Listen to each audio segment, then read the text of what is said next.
Hello students, my name is Moon and this is He200, the EMT program here at Queensborough Community College, and this is the video for lecture 4.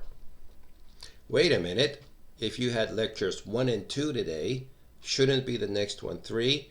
Well, I'm glad you asked. So here we are at the Brightspace page, log in, and then you go into the main Brightspace for our EMT program, and you click on course outline, and this is the schedule. I click it again, and this is the schedule for this spring, and you see that for this day we have lectures 1, 2, and 4, and lecture 3, which is lifting and moving, we're going to move out to Wednesday when you show up to do all the paperwork.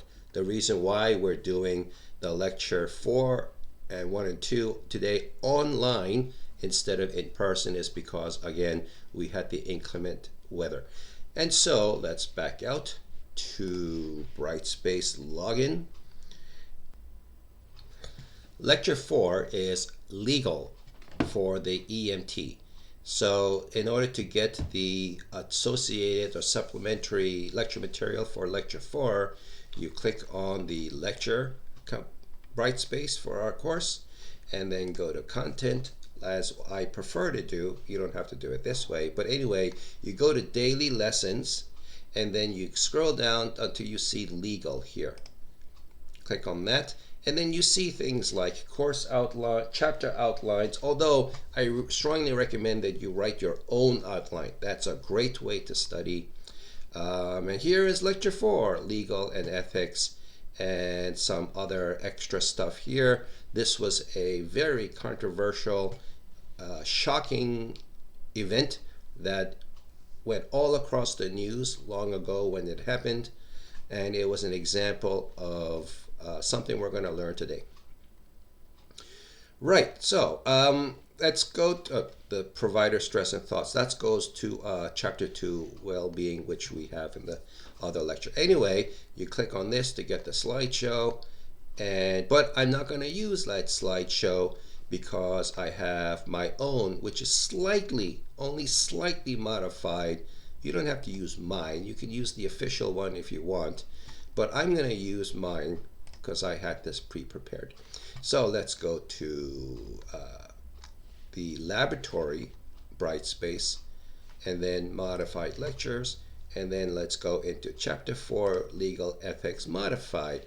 This is my modifications here. Okay, right, are we ready to go? Let's get into this. Now, legal make you roll your eyes back of your head, because up before, maybe the only legal thing you've ever dealt with was the terms and conditions of a website or a computer game, and then you didn't even bother to read that. You just clicked accept and moved on.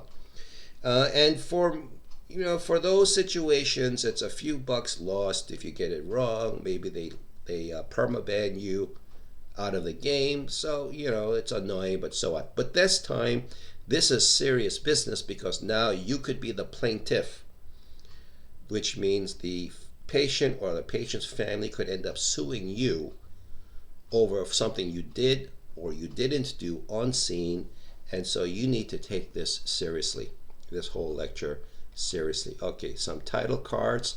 And now, a phrase that will come up a lot in EMS is called scope of practice. Scope of practice is like the stuff you are expected to do at your skill level, at your certification level. So at an EMT level, as I explained in chapter 1, the difference between an EMT and a paramedic, in very gross, oversimplified terms, the EMT doesn't do anything invasive, paramedics can. So which means that, let's say you are on an airplane, and then there's like an emergency light, and somebody asks for your help, and the steward asks for your help. So they take you to the front of the plane. Somebody is having a massive anaphylactic reaction, and then you think, wait a minute, I saw this on a CME, and you're just an EMT, you're not a medic or higher. So you tell the steward, get me a knife from the kitchen, and they bring it, and a straw, and they bring it, and you slice open the patient's throat, and you stick a tube out into their trachea, and then, hey, I saved their life. you are in so much trouble because you are way outside the scope of practice. You just performed invasive surgery, major invasive surgery, and you may say, "But I saved his life." Maybe you didn't have to go that far. This person maybe not needed that massive of an intervention to save their life. Just saying, right? So there may be other things you could have tried first for a massive anaphylactic reaction before you went that far. And you may think, how was I supposed to know? Like, that's it, right? So it's way outside your scope of practice, which means not only did you not learn the skill, but also part of that training is when not to do it. Paramedics learn when not to do that. That's a very important skill to have, not to know when not to do something. So that's scope of practice. What the stuff you are allowed to do, you're expected to do. It's written down. It's not only written down, but it's also enforced. Even if you call online medical control, who sets the scope of practice? It's a lot of laws. It's a lot of protocols. It could be a lot of social expectations of people in your situation who would have done similar thing. And that's what I mean by standard of care. So standard of care is not exactly the written down part. The scope of practice is the written down part. The standard of care is kind of like scope of practice, except it's now a community expectation of what is expected of you. This is how it usually comes up. Standard of care doesn't come up as a phrase as often as scope of practice. When it does come up, it's in context of legal issues, and so it's the most serious in a court of law. And what happens is if a patient or patient's family sues you, and then they bring you up into the witness chair of court, and then the lawyers cross-examine you, and they try to figure out exactly what happened, and they get your side of the story, like your motivations, your justifications, etc. Okay, so they say you may have a seat. And then they bring up other people of your skill level, whatever you are, and people who are recognized as supervisory role of that skill level. And then they cross-examine them as a witness, and they say, what would somebody of this skill level have done in this kind of a situation with this kind of a patient? And then they would say, well, they should have done this, they should have done that. So they'll say stuff that's in the protocol written down, scope of practice, but then they'll say things that are not exactly written down, but people would have done. Other people would have done with that kind of knowledge in that kind of situation, and that's scope of practice. So it's more of a societal community expectation. 2 exact EMTs in different counties in New York State would have done slightly different things or significantly different things because of the communities they were in. Consent and refusal. Did you know that you're not allowed to touch somebody without their consent? And if not, then it's battery.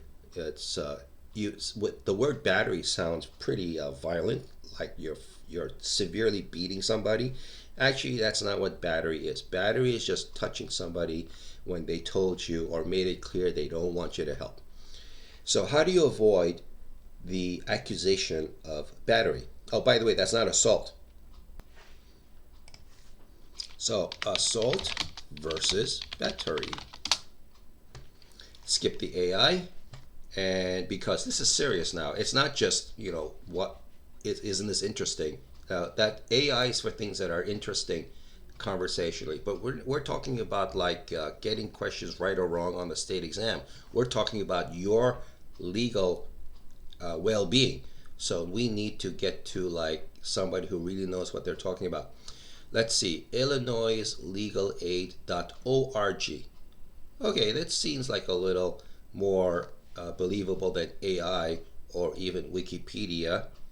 Law.cornell.edu. Nothing disparaging about Illinois, but this is Cornell University here we're talking about here. Let's try this. assault, battery, legal term. Assault, separate charge of battery. Assault refers to the wrong act of causing somebody to reasonably fear imminent harm. So assault is actually not the actual contact, it's the fear of being contacted without their consent. And then battery is the actual act of physically harming somebody. So the actual act of touching somebody without their consent. So why does the general public assume that assault means hitting somebody for real? Well, in our history and culture, when a military assaults a position, when somebody is accused of assault, we just hear the first word. The full police report phrase for somebody being hit, being beat up, is assault and battery. But by the time it reaches the newspapers, the people, and especially by the time it reaches like the conversations at the bar, at the pub, at the party, then people often drop the and battery part and they just say assaulted. He was assaulted. Assaulted is really, if you stand in front of somebody and say, I'm going to hit you, that's assault. If you ever went to your little brother or little sister when you were children and said, I'm going to touch you, and your sibling kept screaming, stop, stop, and you kept saying, I'm going to touch you, I'm going to touch you, that's assault. When you actually touch him, that's battery. Just saying. I should also say that I'm not a lawyer, so I could be wrong, completely wrong here. But hey, here is Cornell Law School, to back me up. Okay, so anyway, how do you avoid these accusations in court? Well, you have to get consent, obviously, and now there's multiple ways to get consent. The best way to get consent is expressed informed consent. Really is informed expressed consent, which is that the patient knows all the risks and benefits of giving you consent, and they, with full decision-making capacity, have agreed to allow you to treat them. How do you get that? Well, you show up in full uniform and say, did you call 911? And they say, yes, I did. Please help me. There, they just gave you consent. Expressed informed consent. They admitted that they're the ones who were calling for help. You showed up. You're the ones they were expecting. They want you to help them. You go help them. That's expressed. What if you find somebody who's unconscious and now they're unable to tell you that they want you to help them, or they're unable to tell you that they don't want you to help them? What about that scenario that you're about to run into in CPR review when you get to the choking part? So you have somebody who's conscious choking, and before you go and give them the abdominal thrust, you're really supposed to get consent. And it's as simple as, can I help you? And if they make some motion and expression that says, no, I don't want you to help me, you cannot touch them, because if they ever survive this, they can sue you for assault and battery. You can talk, however. It's a free country, freedom of expression. So you can say whatever you want to say, like, if you don't help me, you're going to die. That's pretty straightforward. But if they still refuse, like with hand motions, you cannot touch them. So what are you supposed to do if they gave expressed refusal of consent, and they're literally in front of you? You can clearly see they're choking to death. Well, you gotta wait. That's pretty much it. You can call 911 because if somebody says, how dare you call 911 for somebody who refused your help, you can say, I didn't call an ambulance for you, I called the ambulance for me. But then what do you do while you wait? This person is about to die, or at least about to lose consciousness from lack of oxygen. So what you do is you wait until they're unable to physically stand up, and then once they start to wobble and then fall, you can try to catch them, because what's going on now? And then you can apply what you learned for unconscious choking. Wait a minute, wasn't this person's last conscious decision to refuse your help? How dare you touch this patient now? What's happening is you now can apply assistance under implied consent. And the implied consent is saying that any reasonable person would have wanted you to help. That's the principle of implied consent. So you save their life and you take him to, and the patient wakes up and then sues you, and you all go to court, and the judge finds the story, and then the judge turns to the patient and say, "But did you die?" And so clearly the patient is alive and well, and the judge will say, I am deciding what's the term? I am deciding in favor of the accused, because under implied consent they had the right to save your life. Now, what's this theory behind implied consent when somebody made a clear expression that they don't want to be helped? The idea is that in the microsecond before they turn unconscious, in the microsecond between they are unable to make any kind of gesture or expression or communicate with the outside world, and just before they become unconscious, they could have changed their mind. So that's why implied consent is allowable in the court of law. Also, the court of law usually bends towards saving people's lives. They usually, give you the benefit of the doubt when you save people's lives versus when you let them die. So that's implied consent. Okay, some people cannot give you any consent. They cannot give you consent. They cannot withhold consent. They do not have a decisional making capacity. The decisional making capacity is not a medical term, it's a legal term. So some people just don't have it. Children, minors, do not have it. Minors are not allowed to make decisions about their body, about their health. Only their legally approved caretakers, parents, legal guardians are allowed to give or withhold consent for children. Mentally incompetent people, because that's a legal term. Don't blame me. It's a legal term. And they do not have decision-making capacity, whether they have some kind of disease or developmental difficulty, so they are not acting or thinking like a adult, a legal adult. So they cannot give or withhold consent. Their official caretaker has to make that decision. About children now, in general, minors cannot legally provide or remove consent, except for emancipated minors. What about if their legal guardian is not on scene, not available by telephone or anything? Like in a school, the child has a medical emergency in a school, you show up, and now you need consent to treat this person and transport them to the hospital. Well, the teacher should give that consent, right? Or an official representative of the school. And why is this stranger allowed to make decisions about a child? They have a consent. The parents have written consent on file at the school, and that's a law called in loco parentis.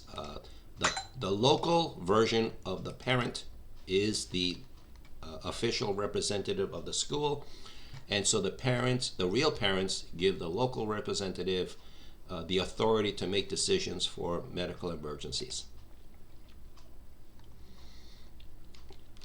Sometimes with minors, they are in clear and present danger of their lives, and mentally incompetent people too, and then you can just treat them.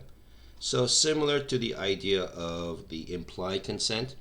So if no consent is available to be obtained and this person is in threat of their life, then you have the authority to provide care and transport to the hospital.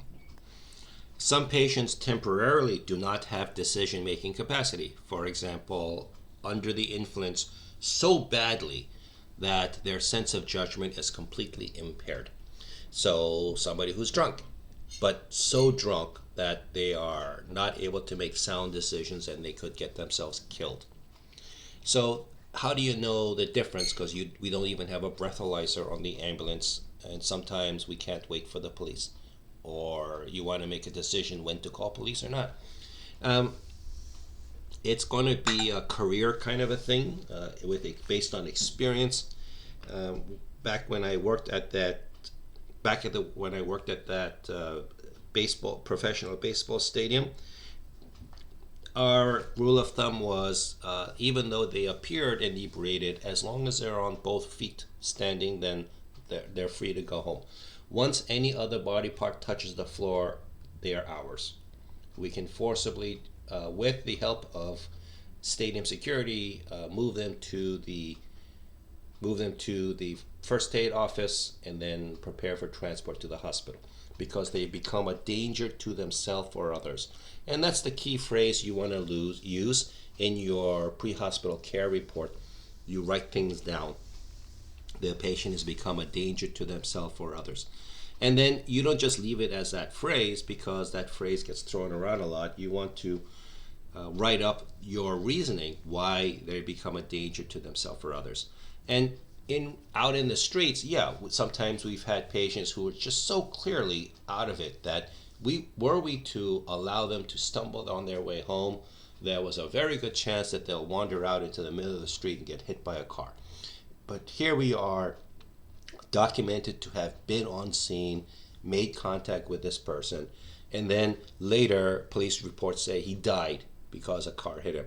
So patient's family could come after us and say, how dare you let my family member go? It's because of you he died. So for that reason, purely selfish reason, we forcibly transport them to the hospital. We absolutely call police, because the patient could get violent at any moment. Police can use their breathalyzer. We can't stop them from using it anyway, and the police sometimes use it to protect themselves legally. So, and then if they do, we just ask, officer, by the way, can you share that number with us? And we have an absolute right to know, because we're justifying the transport. So legally, it all works out for us. Morally, ethically, of course, we want to save this person's life, right? It's better to severely inconvenience a patient rather than take the chance that they're going to hurt themselves on their way home. So threat to themselves or others. If there's a court order for some reason, now police are involved. So let the police handle it. You are really there to be the patient advocate for health-wise, and to make sure that they are still alive on the arrival to the emergency room. If somebody of higher rank than you decide this person needs to go to the hospital, then yeah. So usually this means the medical director. What happens is some mental health professional on scene decides this and orders you to take him to the hospital, and you say, wait a moment, let me call my medical director. And you get online medical control involved, tell them what's going on, hand your phone over to this person and say, my doctor wants to talk to you. And the two of them talk it out, and then you get back online with medical control, and your online medical control says, yeah, take him. So it's not this on-scene healthcare professional ordering you to do stuff. It's your medical director ordering you to do stuff, and they've taken all of this information into account. Sometimes a police officer orders a patient to be taken to the hospital, and they have their reasons.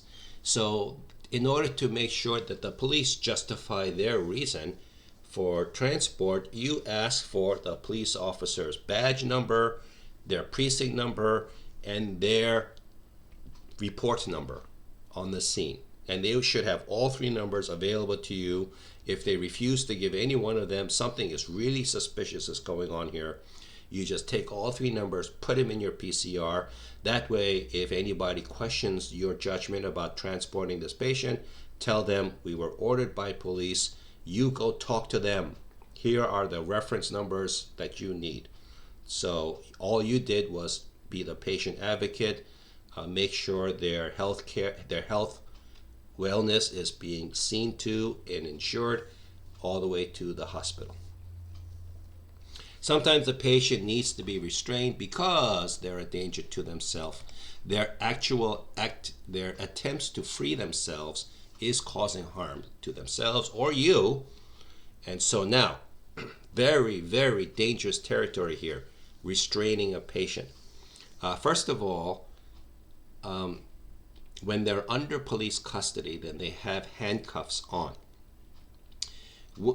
As soon as it is safe to do, which is not always the case, but as soon as it is safe to do, you want to transfer from those hard restraints, which is handcuffs, to soft restraints, which is cloth wraps. So you tie their wrists and ankles to the stretcher, always supine, face up, never, ever, ever face down, and transport him that way. Sometimes you'll never get a chance to switch out of hard handcuffs. Police may refuse, and again, hey, that's your I understand your reasons. Just give me your badge number, your precinct number, and your incident report number. I'll write it down so that if anybody asks me why'd you do it this way, I'll forward them to your precinct, and then you go talk to whoever it is. So the only way a patient can refuse transport to a hospital or care at all is they must have decision-making capacity, so they are legally able, they are an adult, they are awake and oriented, so they're not drunk, inebriated, or confused, or either confused by a medical condition or drugs or hit on the head. They are fully informed of the risks and benefits, the benefits of transport to the hospital, the risks of refusal, and I always put in the words, you can die. It doesn't matter if it was a mosquito bite on a finger. I'm still going to say, you could die, and just to cover me, because in case he did die for something else. And then the patient will sign a RMA, a refusal of medical advice. This refusal of refusal of medical assistance. We don't give advice in EMS, only doctors do. We give assistance, so refusal of medical assistance. This is a very shaky legal ground you're standing on, because it really comes down to he said, you said, they said, and the signature on this RMA is barely worth more than the paper it's written on. It's all about the story. It's all about the justifications. So to really back up your side of the story, you must get witness signature, and the best witness to get is patient's own family, because it's like somebody on their side is saying, yeah, the EMT is right. So that's like the best person to back up your side of the story. If nobody on the patient side is available or willing to do it, the next best thing is the police officer on scene, and because in the court of law, the police officer's word carries higher weight than everybody else. That's just the way things are. If police is not there, then the next best person is some other member of service outside of EMS. And then finally, a shaky, weak signature can come from somebody in your EMS agency. They get believed the least of all witnesses, because the judge and the lawyers are going to think, of course they're going to agree with you. They're working with you. They're in your group. They're in your side. So their witness is valued the least. No matter what happens, another strong recommendation is have your medical control doctor speak to the patient on the phone. You will be issued a smartphone from your agency, so the patient keeps refusing to go to the hospital, and so you say, hold on a minute, I'm going to call my doctor. And so you call medical control, explain the situation, and you say, and then if doctor says, I don't have time for this, you either take the patient or you lose your job. And then you say the magic words, patient wants to talk to you. Now the doctor cannot refuse the conversation. Doesn't matter if the patient really did want to talk to him. You just say, patient wants to talk to you. So the doctor says, fine, put him on. And now those two will have a conversation. It's very, very important. And I'm telling you this from experience. It's very, very important. Do not be the middleman. Do not say, my doctor said this. and then you get on the phone and said the patient said this. Don't go back and forth as the man in the middle. You have the patient talk directly to the doctor, and they'll go back and forth. You have to go. I won't go. You have to go. I won't go. You can die. I don't care. I'm not going to the hospital, etc., etc. And then finally the doctor will say, all right, let me talk to the EMT. And then you say, yes, doc. And they say, fine, he can stay home. What's happened throughout this whole thing? It's not what they actually said. It's not that the doctor is smarter than you. The real purpose of this call is that these calls are recorded. They're stored on a server. They're backed up to a server somewhere.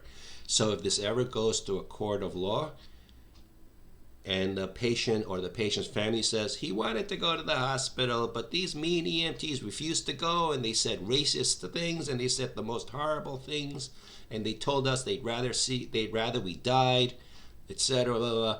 And then your lawyer will say, oh yeah, let's go to the tape. And they play the conversation between the patient and the doctor. You have to go. I don't want to go. You have to. And it's all there for the jury to hear, for the audience to hear, for the judge to hear.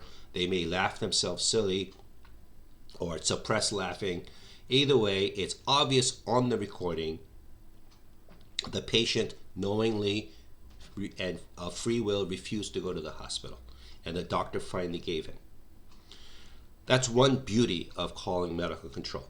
There's another beauty of calling medical control. If the doctor tells you patient can stay home, it's now the doctor's decision, not yours. And if this turns out to be the wrong decision and the patient is found dead in bed the next morning, it's the doctor's fault, not yours, because the doctor made the decision, not you. See how this works? The doctor can try to say, hey, it's not my fault. I'm just making the best decision on the information my EMT gave me, and so my EMT screwed up giving me wrong information. So that's a possible out for the doctor, but we're really getting to like extreme, rare, unlikely scenarios. It's more like the courts will see that what's on the recording, doctor made the appropriate decision, EMTs just did what the doctor ordered it, so case closed. Well, it looks like I went off on such a riff that I forgot that the slides are there to pace with.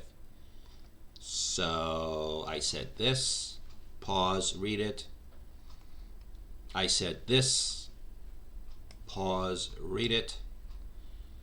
I said this, pause, read it. And that now you can come to the same conclusions yourself. Even with all of these checks and balances, sometimes it does turn out to be a real cluster, and so you live and learn. So every once in a while, a family does sue the city of New York EMS service for unlawful transport. Officially, that's called kidnapping, unlawfully transporting somebody against their will. But that's what the lawyers are for, to argue that out. I'll tell you though, the better you document it, the better you follow protocol, the safer you're going to be, despite unusual, unpredictable circumstances. Which comes to documentation, and so there's a completely another chapter all dedicated to documentation, where I will revisit this concept, and I'll just say for now, if you didn't write it down, it didn't happen. You must write down everything clearly, unambiguously about what you did, so that 7 years later, the statute of limitations, I believe, that you're sued by family of a patient you treated 7 years ago. You will not remember a single thing about this. For you, it was a Tuesday. Nothing special about this call. It's just one of those many calls you had over the years that turned out the wrong way, and you're not going to remember a single thing. And so all you have is what's written on that PCR, patient care report. And so if you didn't write that you did something, even though it's like the most obvious thing in the world to do, then according to the courts, you didn't do it. You had an asthma patient, difficulty breathing, suffocating. You gave them oxygen through an oxygen mask, but you didn't write it down. Then according to the court, you had somebody dying of suffocation and you didn't give them oxygen. And if you try to argue, of course I give oxygen. Everybody gives oxygen. We always give oxygen. But the courts say you didn't write it, it didn't happen. You committed malpractice. Oh, document thoroughly. Yeah, there it is. The ultimate refusal of care is the DNR, do not resuscitate. Now, very carefully, do not resuscitate. What is resuscitate? Well, you learned CPR, right? Cardiopulmonary resuscitation, and that's it. Compressions, BVM, and that's resuscitation. DNR means don't give compressions, don't give BVM. That's all that they're refusing. If they're a little short of breath but they're awake and alert, give them oxygen.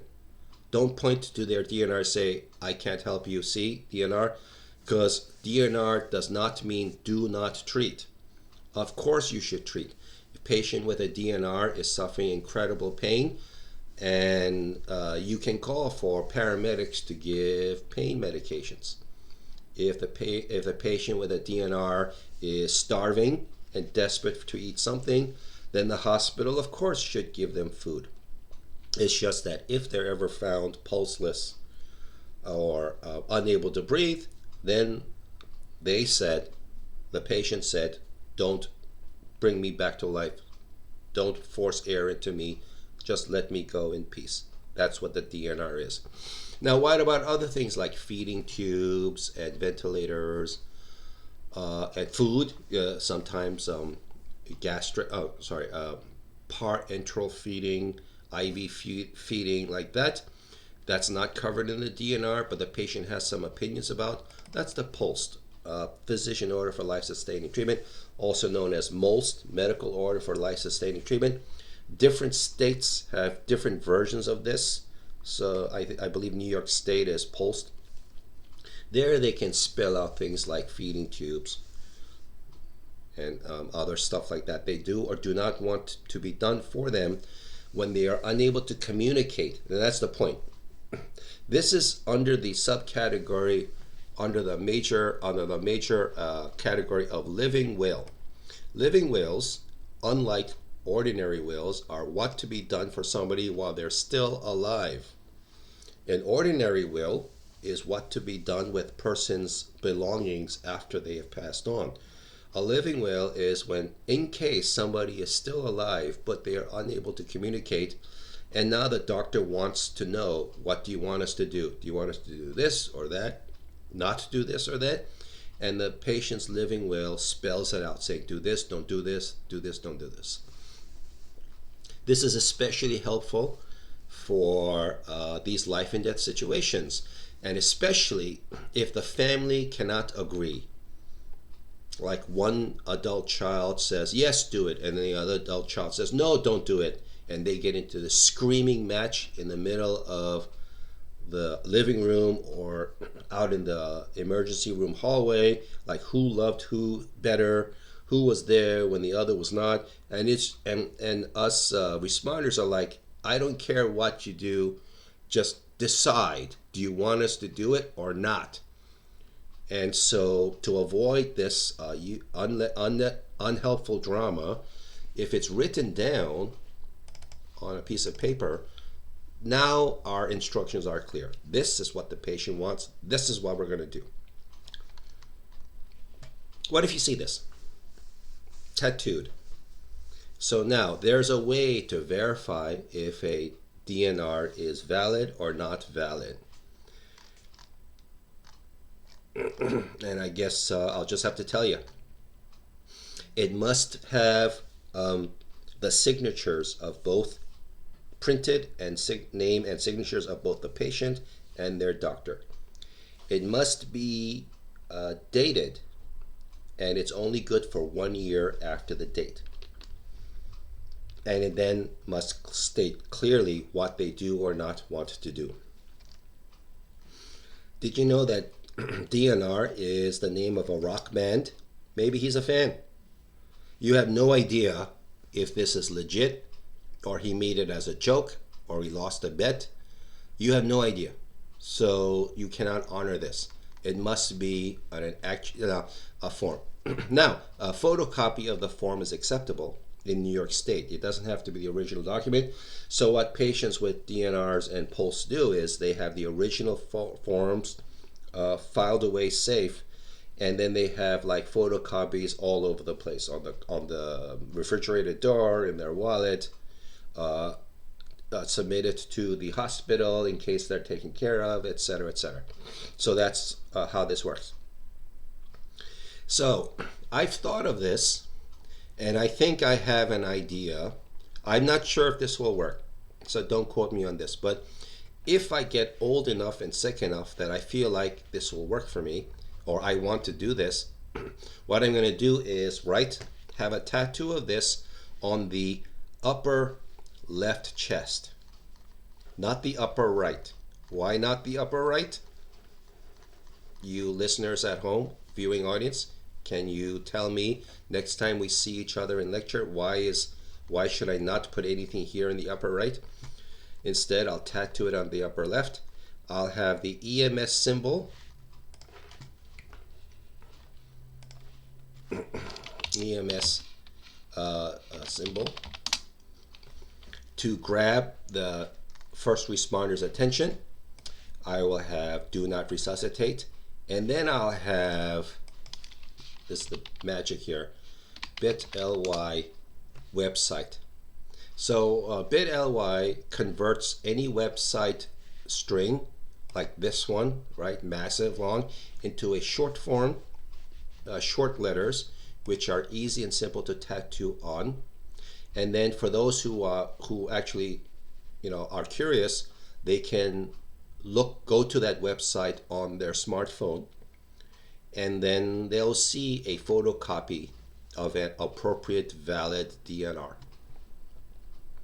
What about QR code? Nah, because with tattoos, as they get older, the print starts to stretch and fade, so the QR doesn't work anymore. Barcode, same thing, doesn't work anymore. So I think bit.ly is gonna work. Anyway, enough fun about that. Okay, next one. Before, when I said malpractice, what I really should have said was negligence. We use the word negligence. What's the difference? I'm not really sure. I Googled it. I'm not satisfied with the differences there. It came from like sources I have no idea if they're reliable or not. And besides, in the state exam and our in-class exams, you'll always be tested on your knowledge of negligence, not malpractice. So negligence is true if these four criteria apply. And so, you are expected to know this test question. First, you have a duty to act. So let's say you're at the 7-Eleven heading towards your ambulance base to start your shift. Somebody collapses in front of you, somebody grabs their chest and collapses in front of you. You are in full uniform, and everybody stares at you and says, well, okay, help him. And you just go, somebody call 911, and then you leave. You have no duty to act because you did not clock in for your shift yet. There is no expectation of you to perform to your role. You would be a total a-hole, but that's just a moral, ethical kind of a thing, and it's not a legal thing. You will never get in trouble for that. Somebody may beat you up, but that's a whole nother thing. Instead of that, you did clock in, your shift is now on, and as you're driving away from the ambulance base, you stop at that 7-Eleven to get a bottle of water for your shift, or get a snack and some drinks. As you're waiting to pay for this, suddenly the guy in front of you grabs his chest and then collapses. Everybody looks at you wondering what you're going to do, because you're in full uniform now. You have to act. You are now you have a duty to act because you clocked in. You are now on the job. You have to act. You have to respond. You have to do the right thing. You call dispatch and say, dispatch, mark me flagged for chest pain and cardiac, possible cardiac, will check and advise, and you are now on the job. You have that. This is your patient. That's duty to act. If you acted like this is not your job and walked away, that's a breach of duty. Okay, you are expected to render aid to somebody who is flagging you for assistance, and you are not currently involved on a job, and you didn't do it. You walked away, so that is a breach of duty. Breach. Sometimes you hear breach of contract in business school, business terms, and so it's a breaking of the contract that you signed with your EMS agency. Patient suffered harm. If you didn't render aid, you walked away. Patient continued to sit there with a full-on heart attack until somebody finally called 911, and another ambulance finally did arrive, wondering why the hell is an ambulance already there, but oh well. And they walk in, their crew walks in, and then starts treating the patient. But there's been a delay, and that delay of care caused harm. And that's the proximal causation. Because you didn't act, you caused that harm that the patient suffered because of delay of care. So 1, 2, 3, 4, you have been guilty of negligence. What's another example where this does not apply? Let's see. You're treating somebody who broke their finger. They call 911. You show up hoping. Hoping for the best, but afraid of the worst. And then you find some kid in the park, fell, broke his finger. So you check the patient out completely. You did a proper and full assessment, and you find that that's the only thing going on with this child today. So you treat and then you fail to treat the finger. So or you did it wrong. Like you completely forgot how to splint a finger, and you do it completely back-assward, and so it's a breach of duty. You didn't perform to the standard that is expected of you. Later in the hospital, patient has and then since that was the only thing going on, you let the patient, the family wants to RMA, refuse medical assistance, so you let them sign and leave. Okay. Later that day, kid gets stung by a bee, and this is like their third sting, and they are allergic, and the kid dies of an anaphylactic reaction. Family sues you because you were the last healthcare provider to see their patient and sign the RMA, and they say you should have taken the kid to the hospital. So you had a breach of duty because you didn't properly splint the kid's finger. Patient suffered harm, died of an anaphylactic reaction to a bee sting, but these two do not relate. There is no proximate causation.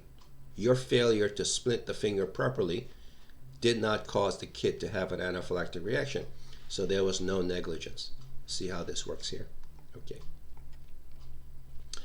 A medical term for employment in general, res ipsa loquitur. The thing speaks of itself, and what it's saying is the fact that it happened means it's your fault.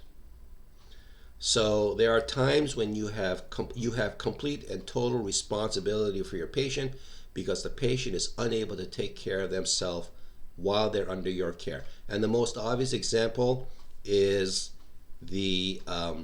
when you've secured a patient to the stretcher and you're rolling the patient toward your ambulance or from the ambulance to the hospital, past the double doors. And it is your and your partner's responsibility to make sure the patient doesn't fall off the stretcher. If the patient does fall off the stretcher or the entire stretcher falls over, then it's your fault. You can't explain, you can't excuse yourself saying there was a bump in the road, something's wrong with the hospital doors, it was slippery, it was raining that day. Nobody cares. Nobody cares. The fact that you've secured the patient to your stretcher means that you are now responsible to make sure the patient doesn't fall. You do what you got to do to make sure the patient doesn't fall. If they did, it is your fault. That's it. That's res ipsa loquitur. Respondeat superior is the legal term about the employer and the employee. If an employee screws up, it's the employer's responsibility too. The respondeat superior, think of like supervisor, superior. The master must answer. This is a 2,000-year-old term, so cut him a break. So if that same scenario from the previous slide, you drop the patient, not only are you in trouble, but your boss is in trouble too. Your supervisor is in trouble because you let the patient drop. So this is how the patient and the patient's family can go after the ambulance agency for the millions and millions of dollars of lawsuit. They're really not focused on you because they know that EMTs are poor. Instead, they want to get the millions in the malpractice insurance of the agency.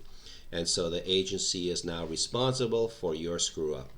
That's the and this actually has a positive result, which is the agency now is going to make that extra step to make sure you are properly trained.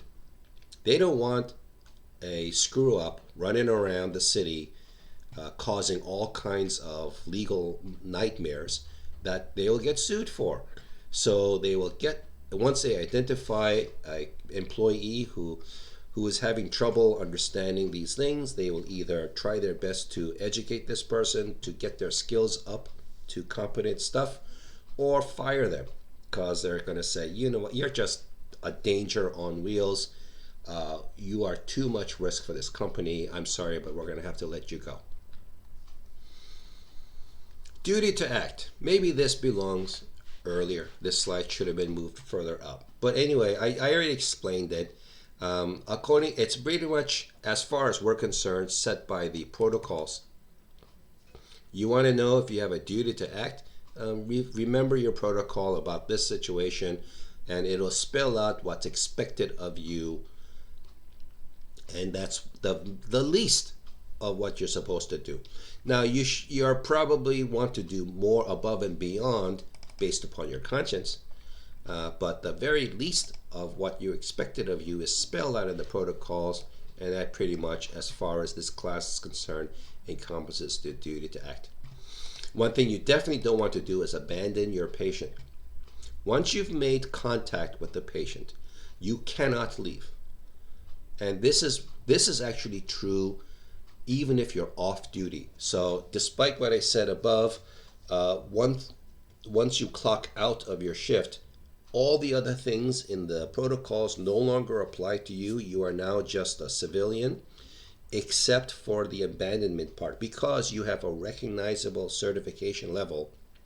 So you clock out of your job, you are now off duty, you go to the bus station, and you're waiting there in full uniform. A person in the bus stop suddenly grabs their chest and falls over. So instead of like walking away, you decide, I'm not going to be an a-hole today, so I'm going to go over and see if I can help. So you say, hey buddy, what's up? What's wrong? What's wrong? Once you've made that verbal communication contact with the patient, this is now your patient. You cannot leave. If you leave this patient, you have committed abandonment, even if you're off duty. What are you supposed to do then? Because like your train just arrived, or your bus just arrived. Did I say bus station? Your bus just arrived. It's going to be like 40 minutes before your next bus comes along. What are you supposed to do now? You're supposed to stay there until somebody of equal or higher takes over responsibility. So what you do is, since you're an EMT, you call 911, not your agency, but you call 911 and say, hey, I'm an off-duty EMT. I'm here with a 30-year-old male who is apparently having a cardiac. I need a unit here, please. And so they send a EMT unit, maybe even a medic, and they arrive within 7-10 minutes. Unfortunately, your bus has left, but it's you have no choice. You have to stay. And then once the EMT at least shows up and says, "Gotcha, bro. We'll take over," you now are free to leave because you've transferred care to somebody of equal or higher certification. What happens now if, like, the fire truck arrives first or the police car arrives first, and they say, "All right, hey, I know you. Good man, right time, right place. Okay, we'll take over from here so you can go home." No, you cannot leave because police officers, firefighters are EMRs, emergency medical responders. Their level is below yours. You cannot leave. You must wait until you can transfer care to somebody of equal or higher certification. This is also true for Good Samaritan laws. So now, you clocked out of the job, you are no longer covered under your medical director's malpractice insurance, which means if somebody were to sue you for something you did, you are like wide open, right? And that was a common complaint or a classic or a mythological stereotype of New Yorkers, especially, where New Yorkers would just like literally walk around somebody having a medical emergency because they didn't want to be sued. That was the stereotype in the old days. Maybe still true now. But anyway, to respond to that, there was the Good Samaritan law, which is to encourage bystanders to help one another. There, as long as a few conditions are met, then the person should be protected from the lawsuit of the person they were helping. In order to be true, there must be 4 criteria. Don't let this be confused with negligence. You are tested under negligence. You are tested for your knowledge of negligence. I put this slide here for Good Samaritan law just for your own knowledge, because you may end up in this situation in the future, and this is how you protect yourself as a bystander from being sued for helping somebody. First of all, the patient must be having a true medical emergency. You can't just grab somebody and say, you're sick, I'm going to help you. And the patient's like, what the hell are you talking about? Get off of me. Stop, don't touch me. So you're committing battery, by the way. But anyway, the patient must be having an obvious true medical emergency. You must act within your scope of training. That thing about the airplane example, and then you cut somebody's throat open to put in a plastic straw. You cannot do that. Doesn't matter what you think is going on, you cannot do that. You are way, way outside your scope of training. You are not a certified, licensed, board-certified surgeon. So what do you do for somebody with having a massive anaphylaxis attack on an airplane? You ask the crew, do they have epinephrine? You ask the crew to ask the passengers, does anybody have an EpiPen? We have an anaphylactic emergency. That's what you do.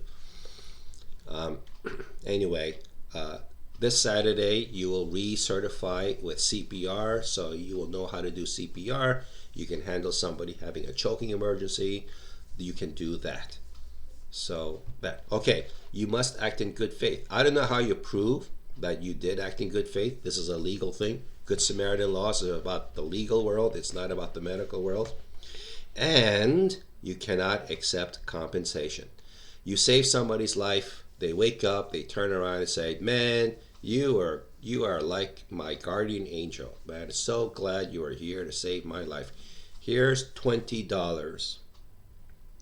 Once that money touches your hand, the patient can then, like 5 seconds later, say, oh, I think you broke something. I'm going to sue you. And the Good Samaritan law no longer helps you. The Good Samaritan law evaporates. off the top of your head like a soap bubble. You cannot accept compensation, not only monetary compensation, but quid pro quo, like barter or I help you, you help me. You save their life. They say, hey, you want a job? I'll give you a job. You cannot accept. Going back to that airplane example, when doctors have helped at a medical emergency on an airplane, uh, there's been this stories of like airplane crew offering the rescuer like an upgrade to first class or a glass of champagne or like a voucher for a future flight, and the smart ones refuse. Say, nope, nope, I'm going back to my econo class seat. Leave me alone. Because they know about this part here. What about the people who did accept the first class upgrade? Well, if they never got sued, then they're lucky. They got the hero worship, they got the upgrade, and they didn't get sued. But if the patient did change their mind and sued them later, they would be wide open. None of this will help them. They are now completely exposed to whatever the plaintiff wanted to do legally. That's the Good Samaritan law. Oh, here's the quid pro quo. You cannot accept any compensation just to be safe. Just go home smug in the knowledge that you helped somebody for real, that you are a real hero that day. And those opportunities are kind of rare, actually, even in a crowded city like Manhattan, even Queens, New York. So if it happens in your life once, then be proud of yourself and take that as compensation. Don't try to make a fast buck out of it. It's not worth the risk. Tell you what, you save somebody's life, all the calories for the rest of the day do not count. You can answer that if you ever come across a question like that, and if you get marked wrong, say my teacher told me that the calories in my diet don't count for the rest of the day. Reward yourself. Okay. Family says she has a DNR, but don't know where it is. Okay. You treat it as if there's no DNR. You have to see it. Family could be lying. You cannot confirm these are the true wishes of the patient. You must treat the patient. Now, if the family says, I told you he has a DNR, now get away from my father, what do you do then? Oh, you get away. Why? Scene's not safe. You are now worried that if you insist on starting compressions, that family member is going to hit you or throw something at you. Scene is not safe, so you retreat back. But then you don't leave it like that. You retreat to a scene of safety, call dispatch and say, I need police at my location. Bystander is interfering with EMS operations. That's the phrase. Bystander is interfering with EMS operations. Police will arrive, secure the family member, and now you can resume compressions. All because the family member couldn't locate the DNR. That's pretty tragic. So people who have DNR are strongly coached to have a copy on the refrigerator door, the main door, have a copy in their wallet, have a copy taped to the bathroom mirror, everywhere that EMS might look. Put the star of life. Whoa, what just happened? Put the star of life on the envelope. Oh yeah, put it in an envelope so like busybodies don't get nosy. But make it clear that this is letter for EMS only or healthcare providers only.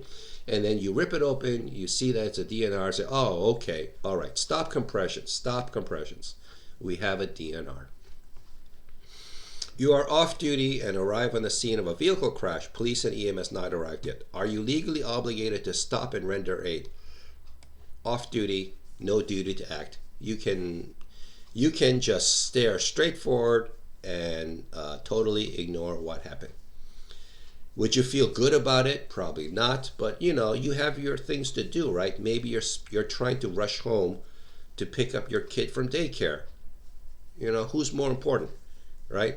Even if you have an EMS logo on your car, or you have EMS license plate, which I think you're just asking for it. You're asking for random people to run up to you and call and then cry for help.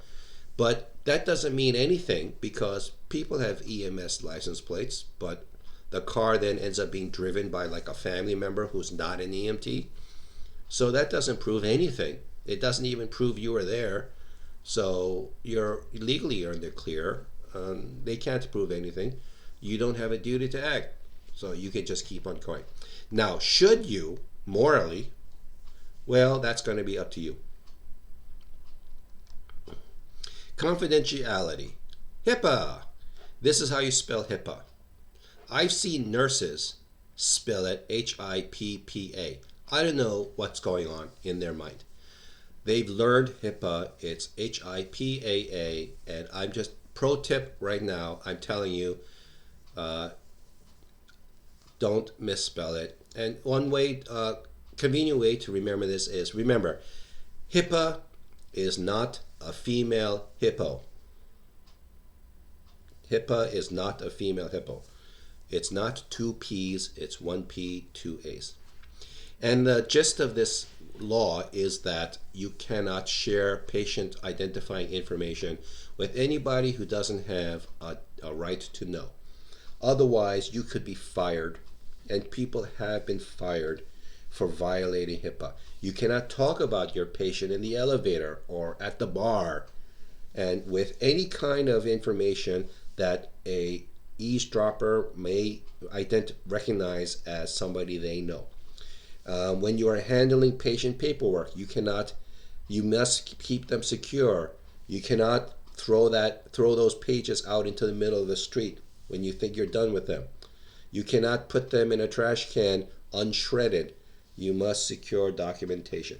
If you do use PCRs for call review or for educational purposes, you must redact all identifying information, like with a dark magic marker, and go through it multiple times to make sure nobody can fish out what it originally said.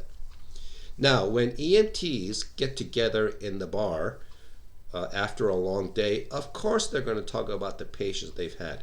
But what they do is they're careful not to give any identifying information. And for God's sakes, for all that's holy, never, ever, ever take a picture of the patient or the scene with your phone and post it on Facebook. I think by now most people have got it, because enough EMS people have been fired for that reason that the rest have learned their lesson. Don't do that. That's just stupid. When you have a patient who has a chronic medical disease, then check their neck and their wrists for medication jewelry. So that's good. Nowadays, they even have like electronic ones, like Bluetooth or internet devices, give medical information to emergency responders. I don't know how that works. I'm a boomer, but somebody tell me if somebody has one of those electronic medical ID bracelets. Bring it up to class and show me how it works. Okay, like Fitbit. I know Fitbit. If you have a Fitbit, don't show me. I know how that works. But like anything new that somehow communicates with EMS, then show me how it works. Okay, I'm an organ donor. You should be an organ donor. If you have a usable organ, then somebody is going to need it. And no, they're not. The rumors are not true. Their ERs are not going to withhold care because they found out you're an organ donor. That is absolutely illegal. They could get the hospital shut down if they're ever caught doing it. So no, they're not going to let you die if you are an organ donor. They will do everything to keep you alive, just like any other patient. But then once you do pass on, you could be making a difference in a lot of people's lives. Safe haven laws are things like if abused child or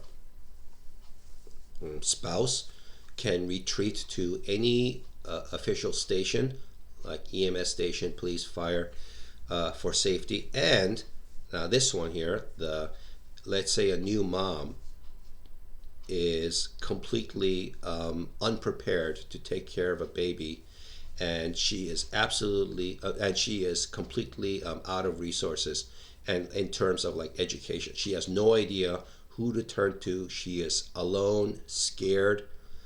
Um, nobody supports her. No family to support her, no spouse to support her, no friends. She has no education, completely ignorant of the services available to her. What is she going to do? And there are horror stories of babies ending up in trash cans and stuff like that. So to avoid that, these stations will also accept an infant, no questions asked. They'll try to convince the mother to give some information so she can be like tracked down later, but we're trying to avoid babies in trash cans, right? So if they give the mother too much of a hard time, then the word will get out, and then new mothers will never take advantage of it. So instead, it's like if you are in that bad of a situation, nightmare scenario, then bring the baby in. We'll take the baby to the emergency room, put the baby in a NICU, neonatal ICU if necessary, and then when you feel like you've had time to like calm down and think it through, come back here and we'll tell you where the baby is so you can go deal identify yourself to the authorities.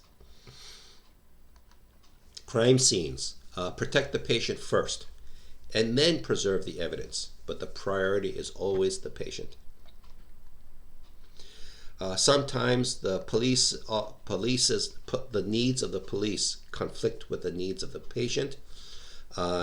Never, confront police, right? They're the ones with the guns, after all. So what you do is you advocate for your patient, but then submit to police orders, because police is really all about that public safety. You are ultimately responsible for your safety and your crew's safety, but the police is responsible for general public safety. And so when they make an order, the courts will assume that that's the principle by which that order was given. So you obey police, but when you get a chance, for every chance you get, try to advocate for the patient. If you don't see why an order from the police is necessary and it's actually interfering with patient well-being, bring it up. That's what advocate for the patient means. Once the patient's needs are taken care of, then you can try to preserve evidence, which is like, don't touch things you don't need to. If there are holes in the clothing and you need to remove the clothing, cut around the holes because it contains evidence, or the shape of the hole could be evidence itself. Wear gloves, of course, obviously, etc. So try to preserve evidence after you've confirmed that you've done right by your patient. Try not to contaminate the crime scene with your DNA, whatever that means. Reporting. So by the end of the semester, you must have gone through what's called mandated reporter training. Mandated reporter training is New York State, although every state has its version. And the gist of it is, if you see evidence of abuse, you must report it. And then if later it's found that you were witnessing some evidence of abuse and you did not report it, then you will get in trouble. That's the gist of the mandated reporter. You must have the certificate that you passed the mandated reporter training in order to graduate from this program. So I know students are famous for procrastinating until the last minute. Seriously, this is like a several-hour online training. Don't procrastinate too much. Like maybe like by the midterm. If you made it all the way to the midterm, then you need to like set aside an afternoon. Just get it done. Get the certificate, forward it to Dan Armstrong, and that's what this is all about. Some diagnoses must be reported by the hospital to state reporting agencies. It's not you that does it. You just write it. You just completely properly document it, and then the hospital will take it from there. Hey, so that's the end of chapter 4. It's been a long day. My throat is absolutely raw. I've been out in the snow, so thank goodness it's over. When I see you next Monday, I'll hopefully be in a much better condition. Anyway, thank you for your patience.